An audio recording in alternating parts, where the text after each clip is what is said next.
Assalamualaikum warahmatullahi wabarakatuh. Monggo kita ngasesalengan wonten ing wekdal menika kita deres Quran surat Al-Balad ayat 1 ngantos ayat 2. A'udzu billahi minasyaitonir rajim. Kula nyuwun pangreksa dumateng Gusti Allah saking panggodanipun setan ingkang dipun ranjam. Bismillahirrahmanirrahim. Kelawan asma Allah ingkang Maha Mirah, Maha Asih. La uqsimu bihadzal balad. Ingsun sumpah kelawan negara iki yaiku Mekah.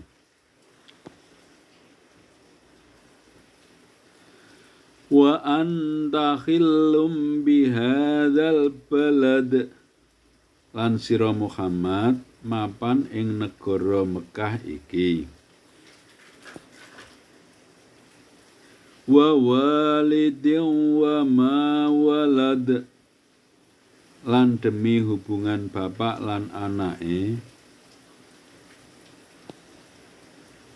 Laqad khalaqnal insana fi kabad.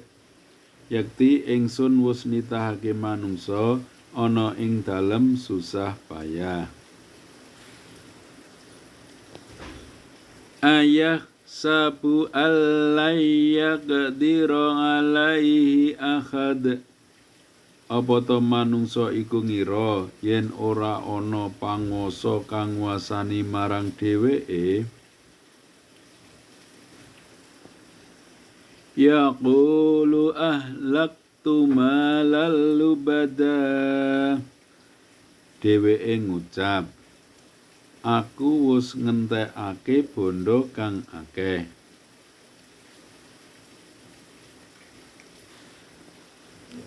Ayah sabu alam yarahu ahad.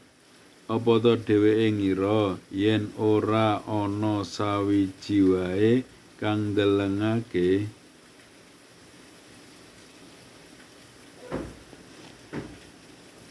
Alam naj'al lahu ainain. Apa ta ora ingsun wis ndadekake tumrap dheweke mripat loro?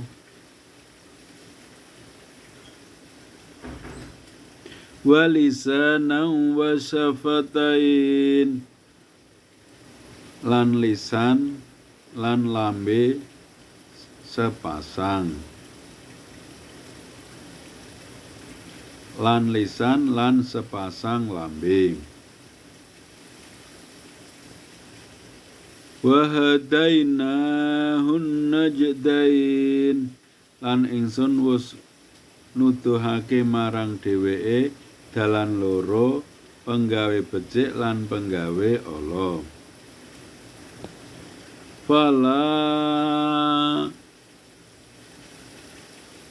Falak tahamal aqabah.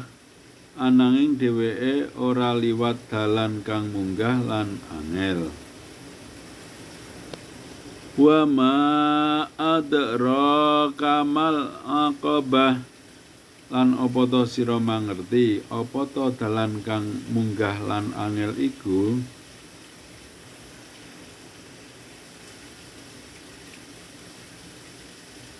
Fakku raqabah, yaiku merdekake batur tukon.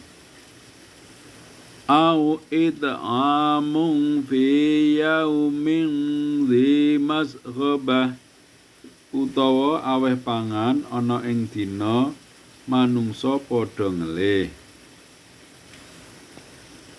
Yatimau dza maqrabah. Utawa bocah yatim kang ana hubungan sedulur. Au miskinau dza matrabah. Utawa wong miskin kang fakir banget.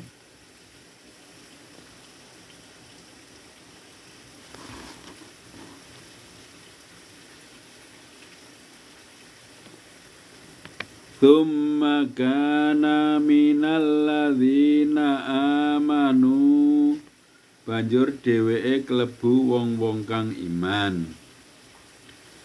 Wa tawasau bis sabri lan padha dene wasiat-wasiatan ing kesabaran. Wa tawasau bil marhamah lan padha dene wasiat-wasiatan kanggo nyambung katresnan. Ulaika ashabul maimanah dheweke wong-wong kang iman lan padha dene wasiat-wasiatan iku yaiku golongan sisih tengen. Walladzina kafaru bi ayatina hum ashabul mas'amah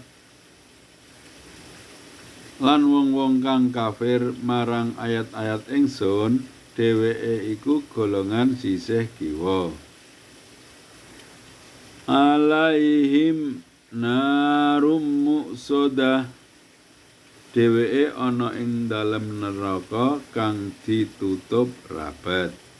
Shadaqallahul azim. Wassalamualaikum warahmatullahi wabarakatuh.